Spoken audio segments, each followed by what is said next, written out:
अस्सलाम वालेकुम, कैसे हैं आप सब। उम्मीद है सब खैरियत से होंगे जी। कल हमने चटपटी सी चटखारेदार सी मज़ेदार किस्म की बनाई है चिकन बोटी। ये देखें क्या ज़बरदस्त इसकी लुक आई है। एक एक बोटी देखें, हड्डी वाली भी देख लें और गोल बोटी भी देख लें, बहुत ही क्रिस्पी ज़बरदस्त बनी। स्टार्ट कर लेते हैं। सबसे पहले हमने लिया 1 kg गोश्त, धो के मैंने छन्नी में डाल के रख दिया ताकि इसका पानी सारा निकल जाए। अब इसमें हम डालते हैं मुख्तलिफ इंग्रेडिएंट। ये देखिए कुछ हड्डी वाली हैं, कुछ गोल बोटियां हैं, कुछ बड़ी हैं, कुछ छोटी हैं, मिक्स हैं गोश्त यानी कि। ठीक है जी। तो अब हम इसमें इंग्रेडिएंट डालते हैं। तो सबसे पहले मैं इसमें डालने लगी हूँ चिली फ्लेक्स की 1 चम्मच, ये दूसरी चम्मच और ये तीसरी चम्मच। ठीक है जी। 3 चम्मच हम इसमें भर के डाल देंगे। छोटी वाली चम्मच है, मतलब बड़ी चम्मच 1.5 बन जाती है। 1.5 चम्मच, 1.5 चम्मच डाल दी है। अब मैंने इसमें ये डाल दिया है चाट मसाला। तो 1.5 चम्मच ही मैंने डाल दी है चाट मसाला की, ताकि अच्छा खट्टा खट्टा जायका आए। तो अब मैं डालने लगी हूँ इसमें गरम मसाला। तो 1 चम्मच ये वाली, ये भी देखें छोटी चम्मच है, 1 चम्मच भर के हम इसमें डाल देंगे गरम मसाला पाउडर की। इसके बाद जी मैं डालूँगी ज़ीरा, ये धनिया पाउडर है, धनिया पाउडर भी मैं इसमें 2 चम्मच भर के डाल दूँगी। धनिया पाउडर डालने के बाद अब मैं इसमें डालूँगी, ये देखिए काली मिर्च की 1 चम्मच भर के मैं इसमें डाल दूँगी। तो घर में जो भी मसाले हैं वही हम यूज़ करेंगे, बाज़ारी कुछ भी नहीं हमें डालने की इसमें ज़रूरत इंशाल्लाह से। तो अब जी ये है ज़ीरा पिसा हुआ, तो थोड़ा सा ही है तो ये मैं सारा ही डाल देती हूँ, तकरीबन 1 चम्मच के करीब था। इसके बाद अब मैं इसमें डालूँगी, ये देखें अब मैं इसमें डालने लगी हूँ लाल मिर्च पाउडर आधी चम्मच और हल्दी पाउडर आधी चम्मच, और इसके साथ ही मैं इसमें डाल दूँगी नमक आधी चम्मच। नमक कम ही रखेंगे क्योंकि चाट मसाला में भी था नमक। तो अब मैंने इसमें 2 से 3 चम्मच के करीब डाल दिया दही। दही इतना ही पड़ा था, ज़्यादा डालने की ज़रूरत नहीं है।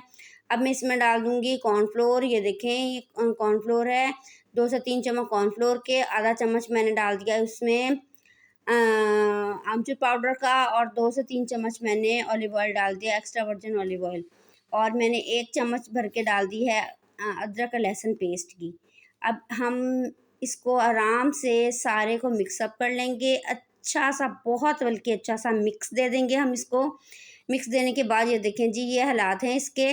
तो ज़्यादा कवर नहीं मैंने किया चिकन को, ये ना हो कि ज़्यादा कवर करते हैं चिकन कच्चा रह जाए। तो मैंने इसको 2 घंटे के लिए फ्रिज में रख दिया। 2 घंटे बाद अब मैं इसमें 1 अदद नींबू निचोड़ दूँगी, अच्छे से नींबू निचोड़ दूँगी ताकि बहुत इसका और भी चटपटा खट्टा सा फ्लेवर आए। तो अब मैंने कढ़ाई ऊपर रख दी है। अब मैं 1 बाय 1 एक एक बोटी उठाती जाऊँगी और इस तेल में इसको मैं फ्राई करती जाऊँगी। ये देखिए ज़्यादा कोटिंग इसलिए नहीं की तो फ़ायदा, अगर हम ऊपर ज़्यादा बेसन, ज़्यादा मैदा या ज़्यादा कॉर्नफ्लोर लगा लेंगे तो फ़ायदा अंदर से गोश्त जो है वो अच्छे से नहीं पकता, ऊपर से हार्ड हो जाता है, नीचे अंदर से कच्चा रहता है। तो कम ही मसाला डालें ताकि जो हमारी बोटी है वो अच्छे से अंदर तक फ्राई हो जाए। तो ज़्यादा आपने तेज़ आंच पे नहीं बनाना है, दरमियानी आंच हो, ना ज़्यादा कम हो ना ज़्यादा तेज़ हो, और इसको अच्छे से हम फ्राई कर लेंगे।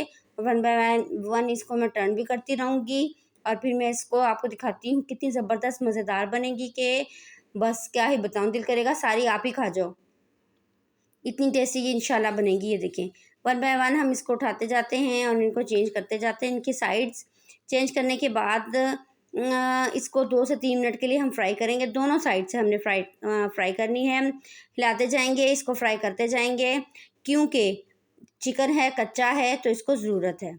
ये देखें जी माशाल्लाह से ये फर्स्ट बैच मैंने निकाल लिया है। ऐसे ही मैं सारे ही चिकन ऐसे ही फ्राई कर लूँगी इंशाल्लाह से।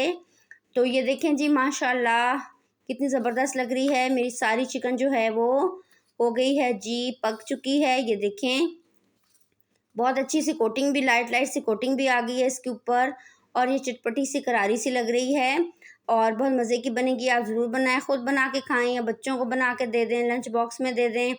तो आजकल तो वैसे छुट्टियां हैं, बच्चे स्नैक्स के तौर पे खा लेंगे। ये देखें मैं आपको दिखाती हूँ, बिल्कुल नरम बोटी अंदर है। ये देखें ये गोल बोटी बिल्कुल अंदर से नरम हो चुकी है, जूसी बनेगी बहुत ज़्यादा, क्योंकि हमने इसको काफ़ी देर मैरिनेट करके रखा था 2 से 3 घंटे के लिए फ्रिज में। तो ये बहुत ज़बरदस्त बनेगी और बिल्कुल भी कच्ची नहीं बनेगी। तो चटखारेदार ये खाएं बोटी और साथ में 7 अप पिएँ और मज़े उड़ाएं। और मुझे दुआ में याद रखें। ओके।